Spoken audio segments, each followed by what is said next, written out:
Bueno, pues sobre mí que os voy a contar, simplemente que soy de una familia muy humilde, que nací en un pueblecito de Burgos, que ahora no tendrá más de 30 habitantes, se llama Frandovínez, y luego pues mis padres que estaban en Amurrio se casaron, tuvieron la primera hija y a los 7 años tuvieron que salir puesto que perdieron el trabajo.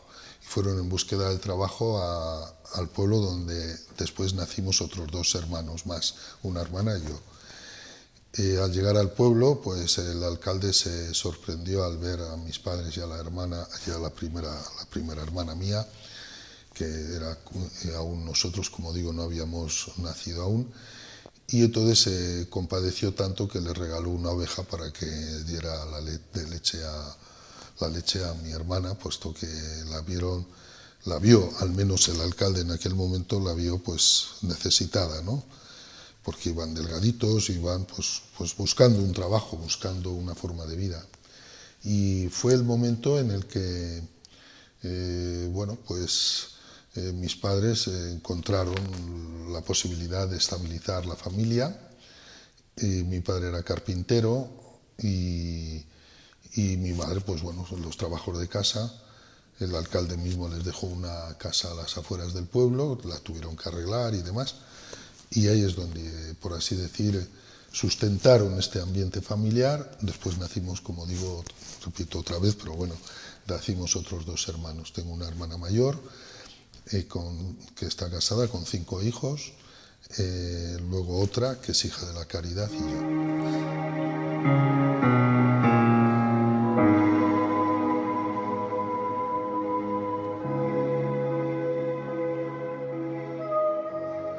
Bueno, mi llamada fue muy sencilla, o sea, todo se aprende en familia. Yo creo que así como se aprende a vivir, se aprende también a pensar, se aprende también a defenderse en la vida, en todos los sentidos, pues se aprende también algo que es muy importante, que es la fe.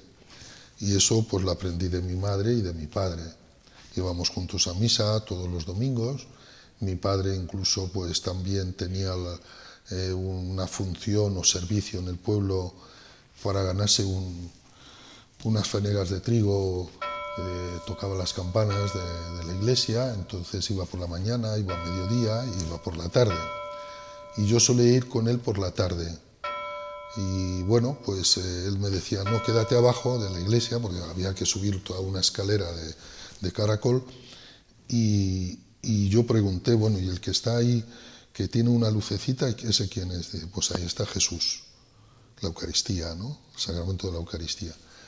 Y entonces me hice tan amigo de él que es una amistad que nunca me ha fallado. Y ya desde muy pequeño pues yo quise ser sacerdote. A los 8 años se lo dije a mi madre. Y pudo influir pues las historietas que leía de San Francisco Javier, de misioneros. Y digo que pudo influir porque yo he querido ser siempre misionero. Y a los 8 años se lo dije a mi madre que quería ser sacerdote. Ella me dijo que ya se vería, que eso tenía que esperar, y a los 11 años ya fui al seminario. Y desde los 11 años a los 24 estudié, tanto en Burgos como después también en Roma, y a los 24 años ya era sacerdote. Me ordené en Italia, porque quise hacer un gesto de universalidad. Y conocí a un párroco de Zambana, un pueblecito que está cerca de Trento, al norte de Italia, y me emocionó tanto la dureza con la que había vivido aquel pueblo, puesto que había caído parte de la Paganela, una gran montaña, había caído parte y había sepultado al pueblo. Murieron muy pocos, pero después hicieron un pueblo nuevo en el valle, y allí fui ordenado sacerdote, en aquel lugar tan precioso que nunca olvidaré.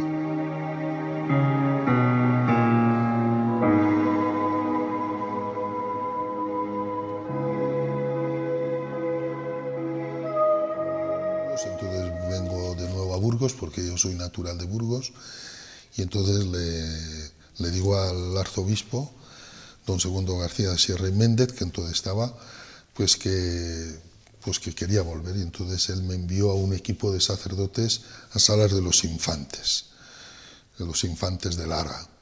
Y allí estuve unos años, pero como siempre mi inquietud era ser misionero, yo pedí ser misionero. Y entonces el obispo me dijo, sí, vamos a hacer un gemellaggio, se dice en italiano, vamos a hacer un momento donde podamos encargarnos la diócesis de Burgos para poderos sustentar y también poder ayudar al obispo del lugar, y por otra parte que sea en un lugar que nosotros un poco conozcamos. Y efectivamente se habló con un obispo de Lubumbashi, cerca era Kolwezi, era la diócesis, la gran ciudad es Lubumbashi, en Congo, Kinshasa, y allí es donde íbamos a ir dos de Burgos, otro compañero y yo. Pero una semana antes de ir caí enfermo, una enfermedad que me llevó 3 años de hospital en hospital. Entonces yo no lo entendía, yo incluso por más que rogaba al Señor, pero yo quería ir a hacer el bien, yo quería ir allí, pues nada, no pudo. Ya el angiólogo me dijo que no podía porque tenía una trombosis muy fuerte, y entonces que no podía ir a África. Por 2 razones, primero por la enfermedad y en segundo lugar porque los medios que hay sanitarios pues son muy pobres. A partir de ese momento, pues yo me puse en las manos del Señor y dije, bueno, Señor, yo estoy aquí, no entiendo, pero estoy dispuesto a lo que tú quieras. Yo pensaba pues que tal vez con el tiempo iba a estar casi medio imposibilitado, no iba a tener oportunidad de ejercer mucho el ministerio, pero yo me sorprendió, ¿no?, que aquella disponibilidad, tal vez, digo yo, porque así lo he tratado de vivir siempre, aunque también en algún momento pues le he dicho que no entendía las cosas, pero puesto que en él confiaba y en él me ponía a su disposición. Y entonces pues me fui a Madrid, estuve en un barrio, en el barrio de San Blas, con otros compañeros, una experiencia muy, muy bonita.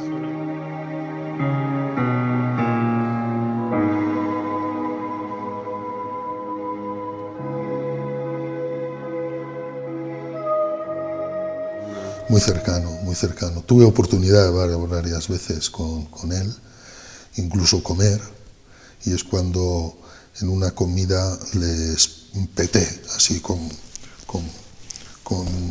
amistad, ¿no? Le lancé una pregunta, ¿qué es lo que más le preocupa? Entonces él me miró con aquellos ojos que tenía y me dice, hombre, qué obispo más desvergonzado, que me dice qué es lo que siento. Pues mira, siento una cosa, que el futuro va a ser muy difícil porque el relativismo va a hacer mucho daño. Pues donde ya no existe la verdad es a modo de cada uno pueda hacerla. Ya no existe, por así decir, lo que es fundamental en la persona, sino que cada uno se deja llevar por sus propios criterios, sus propios deseos, donde no existe, por así decir, lo que es la justicia, la verdad, la justicia. Entonces, cada uno se la escampa por sí mismo y puede estar en contra y puede pensar de otra forma. Quiero decir, esas que son básicas, que son columnas básicas, como es la verdad, la justicia, el amor y la misericordia, pues se diluyen ante el relativismo. Todo es relativo.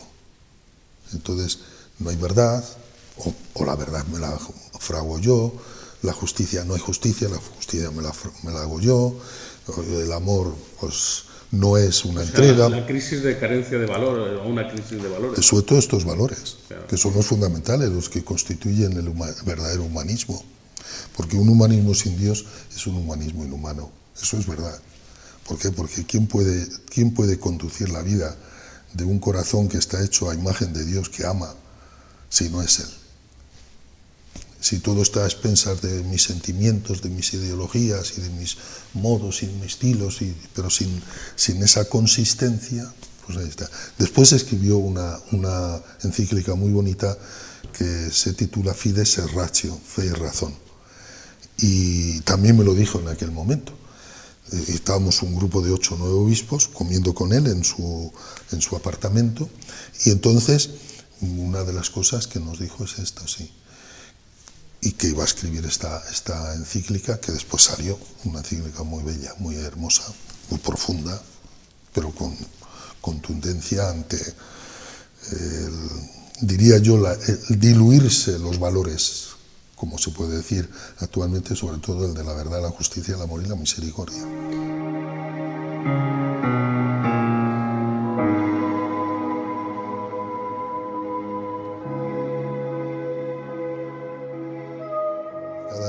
Cada uno, como pasa en un matrimonio, como pasa en cualquier sitio, cada uno tiene su forma, su estilo, su carácter, pero lo que es lo fundamental, ¿no? Ya decía San Agustín que en las cosas necesarias unidad, y en las cosas necesarias, ciertamente, tanto Juan Pablo II como Benedicto como Francisco, en las cosas que son discutibles, porque son opinables, pues libertad, pero siempre la caridad.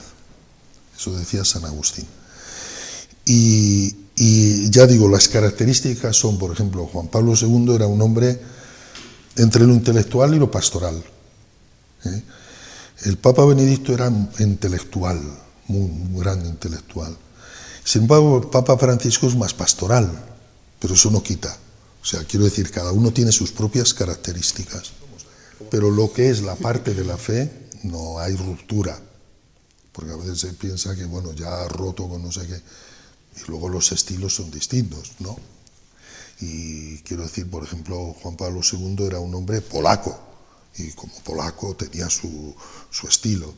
Benedicto, pues era un alemán, pues con un estilo tímido, porque es así, ¿no?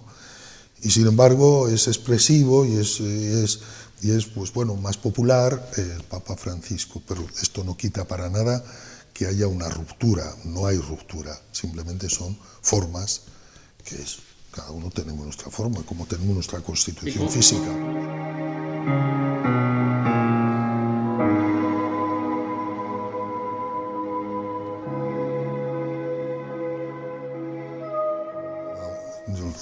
Yo fui de los últimos obispos que le saludé cuando era arzobispo castrense en el Vaticano.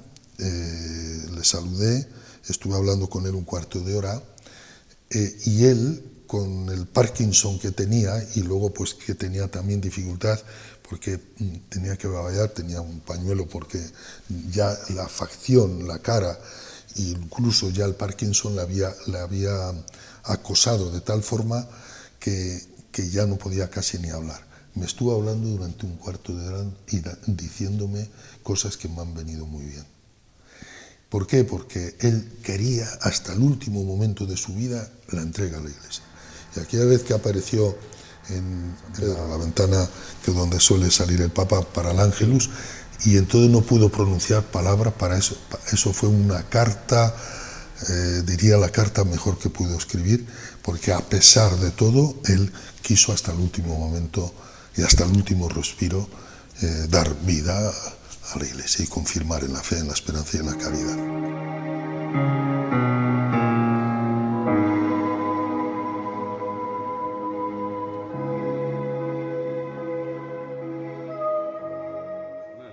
Bueno, yo viví 8 años en Osma-Soria, porque me nombró el Papa para la diócesis de Osma-Soria. Después, pues se pensó, y bueno, el caso es que me nombran arzobispo castrense, ahí estoy 3 años y medio, casi 4, y pues, sorpresa para mí cuando me dicen venir a Navarra. Entonces, pues yo lo asumí, como siempre he obedecido a la Iglesia, y aquí ya llevo 14 años. El arzobispo castrense tiene una diócesis que se llama la diócesis militar. y entonces para el ámbito militar, Sí. para el ámbito militar.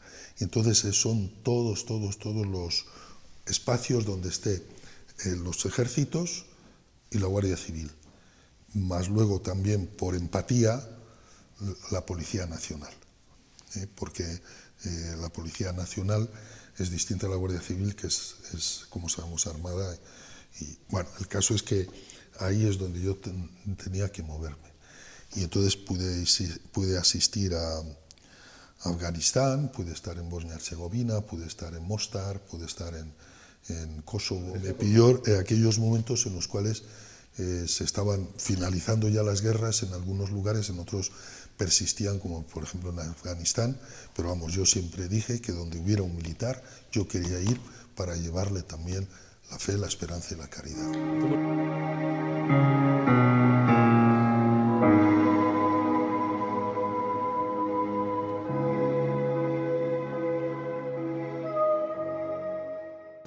En unos momentos que no eran fáciles, porque bueno, pues había pasado todo esto que sin duda pues ahora se recuerda, pero entonces se sufría, que era toda la cuestión de ETA y de las muertes y las víctimas que estaban sufriendo todo este momento, ¿no? Sí, es verdad que a mí no me tocó ya tan de lleno como mi predecesor, pero no obstante también pues es algo que aquí hay unas 70 víctimas de ETA en la diócesis, ¿no? Bueno, pues esto es lo que me tocó, también pues no agradó mucho, que venía del ámbito militar, claro, y entonces claro, pues eso creó así al principio una cierta inquietud. Algunos partidos, entre ellos los proetas, pues sacaron alguna que otro comunicado y demás, pero yo traté de no hacer más, por así decir, lucha no, pues yo venía aquí, pero venía como obispo, yo no veía aquí ni como político ni como militar. Yo venía aquí simplemente pues para cuidar a este pueblo de Dios que está en Pamplona y en Tudela, porque soy arzobispo de Pamplona y obispo de Tudela, ¿no? Y bueno, pues eso ha sido así, y bueno, pues ha habido momentos a veces también delicados, otras veces también manifestaciones pintadas, etcétera. Bueno, pues cuando uno se pone también cara a Dios, pues no solamente, como nos dice el Evangelio, debes amar a tus enemigos, sino incluso rezar por ellos, ¿no? Porque Jesús en el Evangelio también nos dice, perdona nuestras ofensas como nosotros perdonamos a los que nos ofenden. Por tanto, el sentido del perdón es la mejor medicina para el corazón, para el alma, para el amor. En definitiva, un corazón se sana verdaderamente en el amor si sabe perdonar. Si no sabe perdonar, no se sana. Por eso los mismos psiquiatras afirman hoy día que la medicina mejor para el corazón es el perdón. Y es verdad. A mí me ha llegado un paquete bomba, inmediatamente que lo supe, porque ni me había enterado, me lo advirtió la policía y demás, me fui ante el sagrario y le dije, Señor, yo perdono a quien me lo ha enviado. Y eso me dio una gran paz. Y así otros momentos en los cuales se ha podido tener manifestaciones o circunstancias que a veces se conocen, otras veces no se conocen, pero bueno, que te hieren, porque es así, porque somos sensibles, ¿no? Pues el hecho de perdonar y de rezar, eso me hace vivir con el gozo propio que dice el Señor, ¿no? Gaudete in Domino, alegraos en el Señor. Y a mí me parece que es lo más importante y es una labor que tengo que realizar, y aun cuando vengan momentos, pues a veces que no sean fáciles, yo sé que ahí encuentro la verdadera medicina que sana mi corazón. Si no, el corazón, ¿qué hace? Pues se exalta y vive del odio, y yo no quiero vivir del odio, yo quiero vivir del amor y de la misericordia.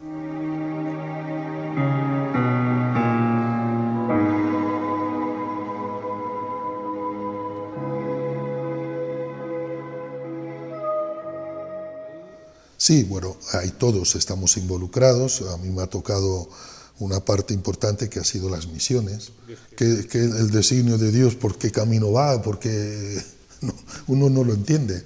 Y ahora, pues como presidente de la Comisión Episcopal de Misiones y Cooperación con las Iglesias. Entonces, pues he tenido que organizar el mes misionero, luego la atención a los misioneros, que tenemos más de 11.000 misioneros en España, ya de bastante edad, claro está, estamos viendo ya que muchos están muriendo, han muerto. Y aquí, por ejemplo, tenemos 800 misioneros en Navarra, que están en distintas partes del mundo. ¿El misionero se juega la vida? Sí, se juega la vida, claro. Y la vida porque ya no solamente es la vida, diría yo, física, sino también en muchos momentos la psíquica, ¿no? Ante las circunstancias tan diversas que hay y demás. Pero bueno, lo que he dicho antes, te da serenidad el hecho de saber de quién me he fiado, y en quién confío, ¿no? Esto es importante. Y los misioneros tienen esta cualidad, ¿no? Que cualquier lugar donde están, pues saben sobrellevar los momentos duros y difíciles y saben poner, pues, lo mejor de sí para darse a los demás. Bueno, lo primero de todo, un misionero no puede ir solo, sino tiene que ir siempre en fraternidad, en comunidad. O sea, un misionero, y luego tiene que ir a un lugar donde haya ya una expresión de iglesia, que haya un obispo. Y por tanto ya se va, ese pueblo de Dios al que va a atender, pues tiene también unos apoyos, y dentro de esos apoyos después él vivirá pobremente, casi como vive la gente, y la mejor forma de servir también tiene que dormir, tiene que cuidarse y demás, ¿no? Porque luego pueden venir enfermedades, la malaria, por ejemplo. Uno cuando va a África tiene que ponerse las medicinas suficientes y las vacunas suficientes para no tener la malaria. Y a veces ellos pues la tienen, pero saben sobrellevarlo, saben cómo tienen que superar ese momento, y ahí los tenemos, ¿no? Y luego pues incluso que sean también ya no solamente expresión de una vida evangélica, que lo es y demás, sino también de una vida que ayuda a la sociedad a recuperarse. ¿Cuántos niños viven gracias a ellos? ¿Cuántas personas por un pequeño ambulatorio que han hecho logran dar a luz, las mujeres? ¿Cuántas personas logran, pues en un momento dado, curarse, etcétera? Quiero decir que entra todo, educarse, también forman escuelas. Yo he estado en África y bueno, pues la escuela es unos palos que se ponen y allí unos troncos y allí están sentados los niños. Quiero decir que viven también esa precariedad, pero la viven con alegría y dándose a los demás, porque eso es lo que nos dice el Señor, ¿no? En esto conocerán que sois mis discípulos si os amáis los unos a los otros como yo os he amado.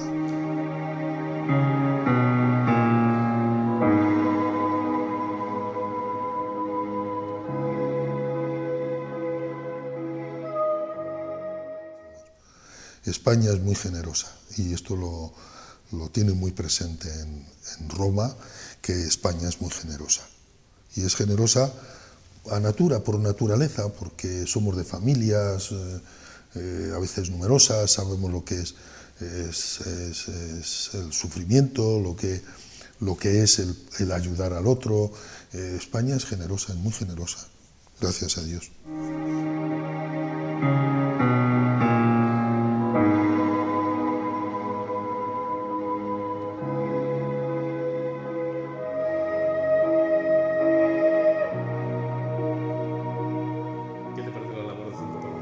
Bueno, pues me parece muy bien, siempre que sea ayudar a los demás, me parece muy bien. 5 palabras. Pues, la verdad que es lo que nos une en lo que es lo más explícito, concreto y vital, la verdad. Jesús dice, yo soy la verdad. Segundo, la justicia. No puede existir un mundo sin justicia. Y Jesús también nos dice ser justos. Después, el amor, que es aquel que constituye lo verdaderamente humano, porque Dios es amor. Cuarto, la misericordia, porque lo que cura el corazón cuando el corazón está herido es saber perdonar. Y quinto, pues la solidaridad, que es la fraternidad, que es lo que ha dicho Jesús, amaos como yo os he amado.